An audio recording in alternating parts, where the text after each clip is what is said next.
Hi, this is Dennis with Second Chance Tackle, and this is the last of the 4 segments on my series on fishing reels.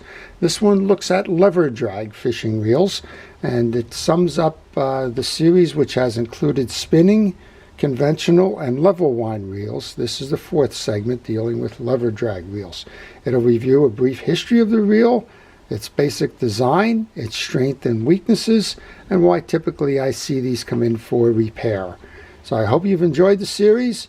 If you did, I welcome you to subscribe and to continue to watch my channel for additional videos. Thank you.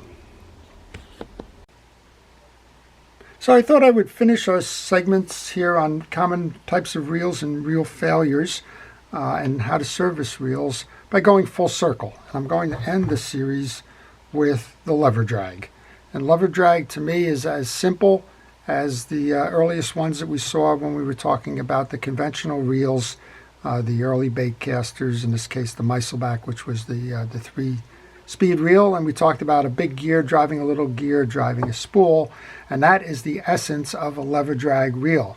We talked about improvements over time where they added drag washers, they added a level wind feature, they did some other things in terms of changing cases and the like, but at the end of the day, this is the simplest form of the reel, and I believe this is a simple form of that reel as an extension, and it's an appropriate way to come full circle in the conversation. So we went from the conventional reels to the spinning reels. Now we're back on the lever drag reel, and whether it's those monsters, this one is a Shimano Triton Beastmaster 2-speed. You'll see this obviously heavy tie downs and everything, used for very big fish, sharking, used for big tuna and the like. Today's reel, the comparable, this happens to be a Poseidon, but you'll be familiar with Vets and Canyons and other brands. Small frame.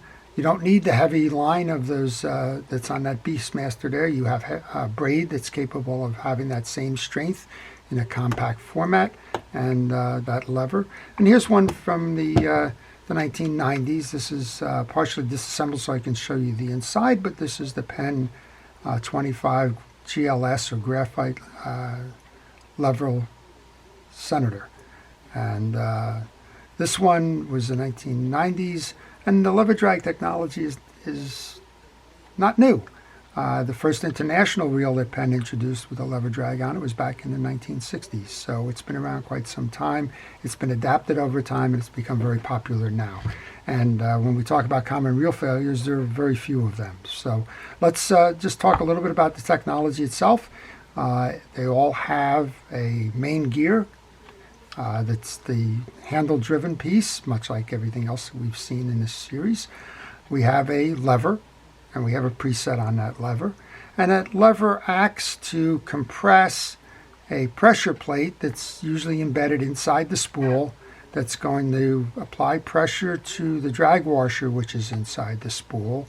And that's going to determine how free or how tight that drag is in its hold as you are fishing. So I'll take this apart just to give you a peek inside. We'll talk a little bit about it, and we'll talk a little bit about the common failures. So as I mentioned, it kind of looked like this. There was a trim ring, and there was the presets, and there was the lever itself and the like, and a handle attached. But of course, for the sake of time, we've taken that off. I've just left the one screw in at this point. So when you remove the side plate from a lever drag reel, there's some springs in here, usually on the pressure plate, that will put some tension on that side plate. So just be aware of that if you are taking that off. You also need to remove the lever assembly. There's a spring there. That's the preset. And then the lever will come off. And you'll notice on the lever drag reels, this is pretty common on all of them, there's some kind of a ramp system. So in this case, we have 2 triangles or pyramids, and they're spaced apart from each other. And you have a corresponding recess in the back of the handle. And as you move the handle, you ride up the ramp, and up the ramp is putting pressure on the pressure plate that's inside here, pulling it or pushing it, depending on the setup. and that's what's going to engage the drag wheel. All right, so I'm also taking this one apart because it needs a little bit of service. We'll be interested to find out what's underneath here. But as you open this one up, this is a single speed. It only has one drive, and you'll notice you have a drive gear. You have a bearing, in this case, behind it. You have an anti-reverse dog setup underneath here. I'm not going to disturb that at the moment. But to service this, you would simply push your main gear through. And actually, in this case, you're going to remove it by taking the screw off, pulling the main gear out, and pushing the assembly that way. But at any rate, the main gear gets serviced.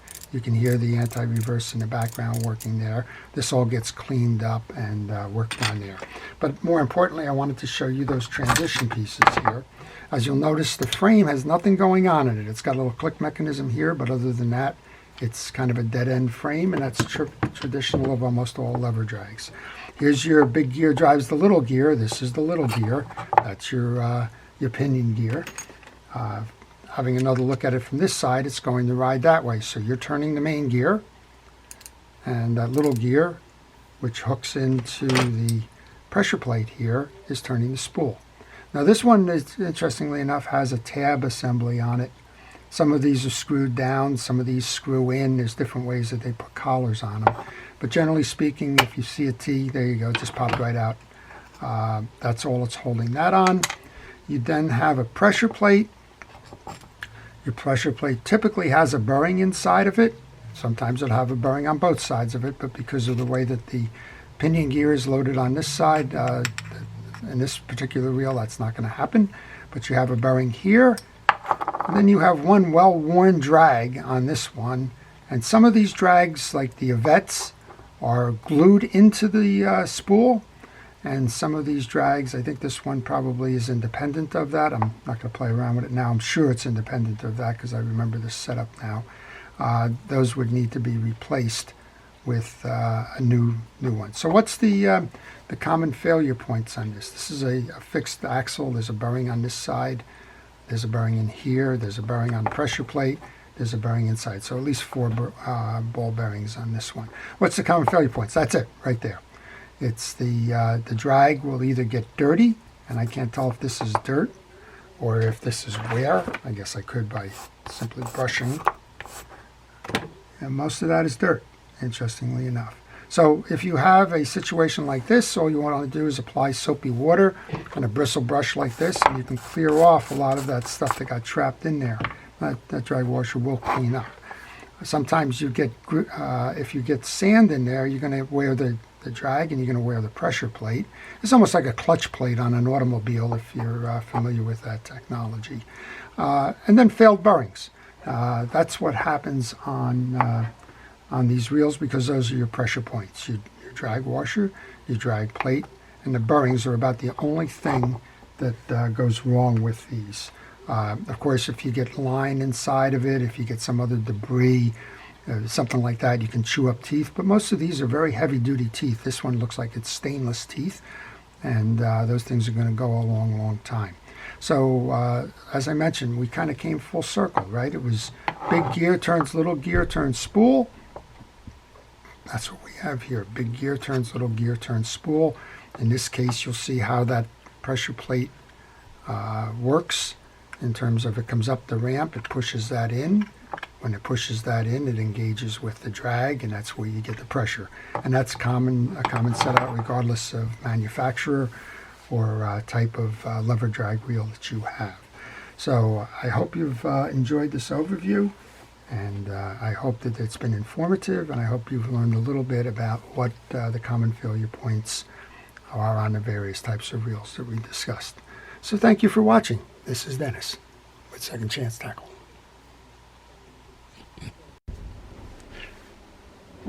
Hi, this is Dennis with Second Chance Tackle. I hope you've been enjoying my series on various types of fishing reels and the types of applications for them, their strengths and weaknesses, and why they break from time to time, and the types of problems that you see associated with them from a maintenance perspective.